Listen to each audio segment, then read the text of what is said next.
What's going on, family? Back on here with the Juke, man. And today we're going to be doing a grading of the 2022 New York Giants starters, man. I'm going to get straight to the point, man. Before we dive in, subscribe down below. Road Okay is active. Comment down below what you guys think of my tier list. I'm also going to have the link in the bio if you want to go ahead and run it yourself. And yeah, man, appreciate y'all sticking through. I've been dropping a lot of YouTube shorts, so if you want to stay tuned on that, I got a lot more YouTube shorts coming. So let's keep it moving, man. Let's dive straight into it. All right, so if you guys don't know how this works, obviously self-explanatory. All right, guys, if you're not aware, man, we got 5 tiers. We're doing A, B, C, D, and F. Failing, passing, you know how the deal is, man. Let's dive straight into it, man. So first player is going to be Tay Crowder, and honestly, a D, almost an F. Man ended up getting cut based off of what he did. He wasn't that great of a linebacker, but then also he went to Twitter and kind of bashed the coaches. So your boy got a D for Tay Crowder. Julian Love, nothing else, but why not give him a B, man? You know, this is probably one of his best years. He's always been a solid guy. This year with Xavier McKinney being hurt, you know, it kind of thrusted him in a position to where, like, he was one of the best safeties on our team, and he was playing very well. You know, games like the Panthers, games like the Ravens, you know, he had multiple interceptions, which not too many people on this defense had. So shout out to Julian Love, man. He gets a B for this ranking, man. Jonathan Feliciano, I'm going to give it a mid. I'm going to give it a C. You know, he was coming in, being a free agent acquisition, one of the only free agent acquisitions that we made. And I feel like he manned the position decently well. Playing better lately, but in the beginning of the season, it was kind of rough. Our interior is still one of the worst in the NFL, if not the worst. So you got to see. He wasn't that great, but he also wasn't terrible. Richie James, my guy. I got to give him a B. And this is why it's a B. Honestly, I almost gave him an A. Because you have to look at it, right? What we expected from Richie James, he outperformed that by a mile. You know, he was one of the top receivers on this team.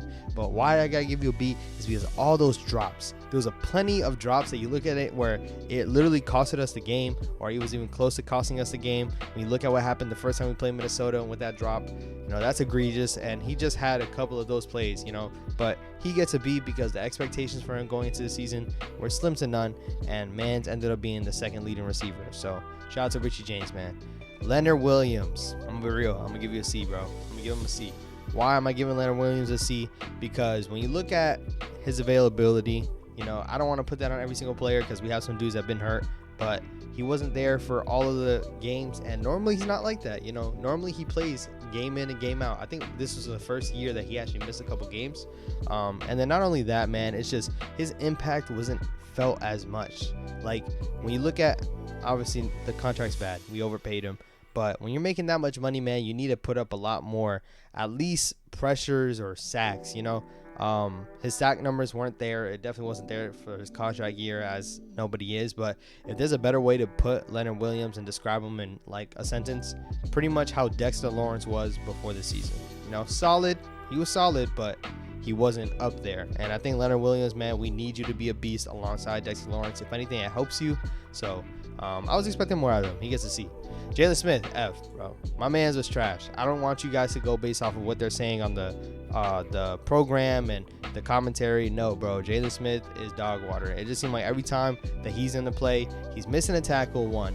Or if it's a run play, bro, he's reading it too late or getting just straight up like manhandled in the blocking game. You know, he's an F. Not even worth talking about. Azeez, my boy, I got to give you, I'll move him up to a B. And this is why I'll say this. Azeez, other than Leonard Williams, he missed games. He missed a good portion of games, actually. But when he was on the field, he was dominant. And he had like 5 games of 4.5 sacks. Like, he played 5 games and had 4.5 sacks in those 5 games. Like, when he was on the field, he was turned. The problem was that he couldn't get on the field. I might bite him down to a C, honestly. You know, his play was very well. He played very well, but listen, man, like, availability is your best ability. And we all know that when it comes to guys like Saquon Barkley. So I definitely got to keep it up with him, man. He's like a C+. He's in between a C and a B. I'll finish him off with a B. You know, like I said, he was dominant. When you compare it to like a Julian Love or Richie James, he has to be there. So next we're going to have Ben Bredeson. And I'm going to give him a C as well. I'm going to give him a C. Why am I giving him a C? Pretty much, he was very solid going towards the end of the season. I went to the Jacksonville game. He was in on the Jacksonville game, and he was doing a very good job. I'm not going to lie. He actually got hurt that Jacksonville game, but he was doing good before he got hurt. And then after he came back, man, he was very solid. You know, I don't think he's the answer at guard position, but he played very well. So shout out to him. Wan'Dale Robinson, I think there's a bunch of mids, bro. There's just a bunch of mids. I'm gonna give him a B. I'm gonna give him a B only because he didn't drop the ball as much as Richie James, but he also was kind of like inconsistent in the beginning.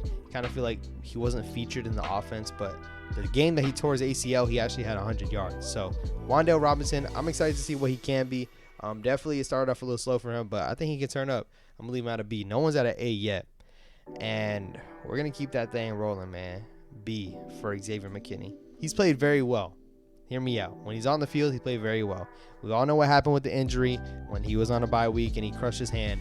But for me, not an interception to his name this year, which honestly you can't grade off of interceptions. But him being that ball hawk safety, him being that guy that kind of mans the center of the field, kind of wanted more of that.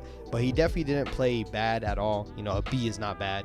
I just wanted to see more turnovers. I wanted to see more game-changing plays. But for the most part, you can tell the defense was different when he was on the field. Looking at that play against Justin Jefferson in the playoffs, you know, taking away that center deep pass to Justin Jefferson, Xavier McKinney, he did his thing, man. He's a B, almost an A. You're going to see who's the A's on this team. But we'll get there when we get there. Nick Gates, I'm going to give you, dang, it's a bunch of mids, bro. I'm going to be real. I'm going to be honest. I'm going to put him at a D. Y'all might hate me for this. Why is he a D? In the run game, he was very good. But in the pass blocking, man, sometimes it kind of just got rough for him. He could be a C, but we'll leave him at a D. Like, it's not, if I'm looking at it, which we can put Ben Bredeson down to a D as well. Looking at it, I'm not keeping any of these dudes.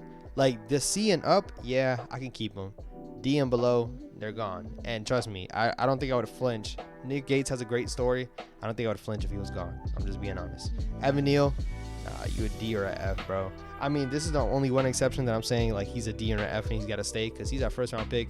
But you just didn't see improvement with him. That's the biggest difference. Everyone wants to talk about, oh, yeah, Andrew Thomas, he struggled in the beginning too, but Andrew Thomas picked it up towards the end, and then everyone just wanted to bash on him because he was a Giants top 4 pick. But Evan Neal, he just had probably his worst performance, one of his worst performances in the biggest stage in the playoffs. So for that, man, Evan Neal, you have to be a D, bro. A lot more room to improve. That's a good thing, but Evan Neal, you had a D. Now, Matt Breida, I'm going to give you a C, bro. C, why? He did decent, but I definitely think, like, if we pick up another running back, it's probably the same production that Matt Breida gave. You know, he was a good receiving back outside of the backfield. He made a couple of nice catches and also a bunch of clutch, like, third down runs. When you think about the Vikings game, obviously the Vikings game in the playoffs is one of the biggest games, but he also had a couple of good snaps against the Ravens and other teams like that. So shout out to Matt Breida. Kenny Golladay is an F. Do I need to explain? I don't. He's an F. Dory Jackson, the first player who's going to be an A. Here's why. He missed a lot of time. Don't get me wrong. He missed a lot of time. But when he was on the field, this defense transcended to another level. Like, I didn't think he could guard number 1 wide receivers like he could.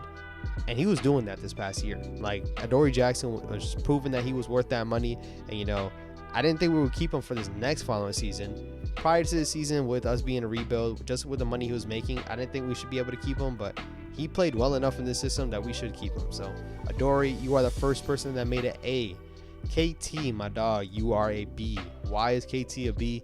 You know, he's had monster performances like against Washington, like against the Cowboys, even though he didn't register a sack. He was all over the place in that Cowboys game.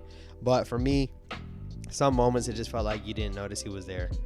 And he's still a rookie, still a lot more room to improve, still a lot more things to improve on. But all in all, man, he's a force to be reckoned with. And this upcoming season, man, I'm expecting a big breakout year. Micah McFadden, my dog, you are a D. Why are you a D, bro? I'm gonna be real. You can't get beat out towards the end of the season by a guy that's not here. You know, he's not graded here because we just picked him up week like 17. I believe it's Tay Davis, or last name Davis. We picked up off the practice squad of the Lions, and you just can't get beat out like that. Clearly, what this team was looking at, they didn't think you were that much better than Jalen Smith or this other guy that we picked up. So I'm gonna just be real. I gotta put you in the D. He looked pretty solid when I watched him, and I thought he should have been playing over Jalen Smith, but it didn't turn out that way. A lot more room to improve. He's a rookie, and he looks like he could be a serviceable linebacker. It's just not the time yet. Isaiah Hodgins, what else can you say? He has to be an A. Why is he an A? When you look at what he was able to do for Daniel Jones, not having that much of a rapport with him, and then when he came in, he became our number 1.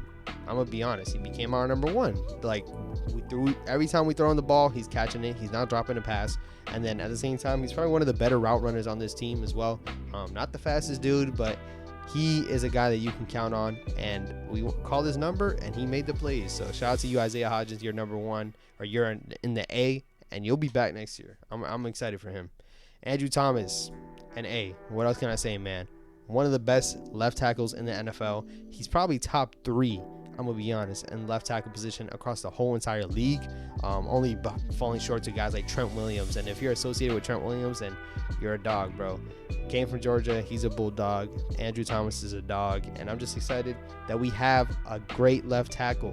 Because even with a great left tackle, we still surrender like 50 sacks. But for a quarterback to develop, man, to be able to trust his backside, knowing that, you know, you can't see what's going on behind you. The left tackle position is so vital for that reason. Andrew Thomas, man, you out here as an A. Darius Slayton, you're mid, bruh.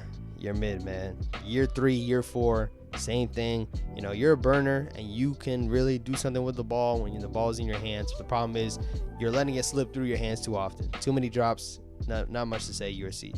Cordell Flott, my boy, you're a C because of playing time. Because I feel like if he was on the field, my guy could ball. Like, I think this upcoming season is going to be huge for him. This guy is like younger than me, and he's playing out here with grown men and making plays on guys like AJ Brown. You know, am I going to say he's a lockdown corner and he can shut down any number 1 wide receiver? No, not yet. But I will tell you, he's made some plays and put some respect on my boy's name. Cordell Flott, USC, with room to improve. Sterling Shepard, just because you're a high man, you're a B. Like, I don't know how else you guys want me to rate him, but when he was on the field, you know, we were calling his number. He made plays, like in that Titans game. But all in all, what he's been able to provide this team in terms of energy and everything else after being injured, bro, he could. I'm gonna put you as an A, bro. Sterling Shepard, I need to go get a jersey. All right, Daniel Bellinger, he's a B. He's a B, almost an A. Why is he a B? Daniel Bellinger is a B because there's still room to improve, but he was very solid. You know, very sure-handed of a tight end, and he could block very well. Looking at someone like we had, like Evan Ingram, and moving on to someone like this 4th-round rookie, you know, he balled this year. He definitely did, and I'm excited to see what's moving on for him. Daniel Bellinger is not making me stop thinking to get another tight end because we definitely need another one. But Daniel Bellinger, he was serviceable, and he did good compared to what we expected of him. So, shout out to my boy Daniel Bellinger. And these last two, bro, A, and I'm going to give Daniel Jones a B. But let's go on Saquon. Saquon's an A because why? He had one of his best seasons of his career. Coming back, you know, we didn't think that he was going to be on this roster. I didn't think he was because, 1, he didn't fit the timeline, and 2, I thought his days were over. But no, he came in with a vengeance, man. You know, if you can critique him, it would be that little couple 4 or 5 games where he kind of just felt like he hit a wall and he wasn't being able to do much. But you can tell, man, when he put his mind to it and when we utilized him correctly, like that Minnesota Vikings game, I know we're going to talk about it a lot, but 14 touches, and it's not even all of them carries. You're getting him in the receiving game. That's the perfect way to use him, and he balled, man. And you can go to week 1 against the Titans game. Set the tone off right. Shout out to my boy Saquon. He was an A. Daniel Jones is a B. Why? Because I'm going to be real. You know, there's probably some drives that I felt like he could have done more. But he's borderline A because of his weapons. All these receivers that we're talking about, let's see. Isaiah Hodgins is an A just because of what he's done. But outside of that, man, I think Daniel Jones elevated the play of every single receiver on this list except Kenny Golladay because he couldn't see the field. So you already know how I feel about Daniel Jones. I'm going to give him a B because I feel like we can unlock another potential and make him an A if we get another player to be alongside him. But Daniel Jones, man, you know how I feel about him. Shout out to my dog. All right, guys, so a little longer of a video, man, but I hope you guys appreciate the content, man. If you want to do one of your own, I'm going to drop one in the bio, so make sure you check that out, man. Subscribe if this is your first time on the channel, man. Like it up. More Giants content coming soon. Obviously, it kind of slows down in this part of the season, but once I hear some negotiations coming around, man, you'll see a lot more of those videos. So catch you guys in the next one. Go Big Blue. What's going on, family? Back on here with the Juke, man. I'm calling all the Daniel Jones haters. Pull up to this video. Watch this video real quick. The New York Yankees lose the series. We get swept back in the third quarter. The third quarter was really when we started to make our moves. Then DeMar Banger. Make sure you subscribe to the Juke.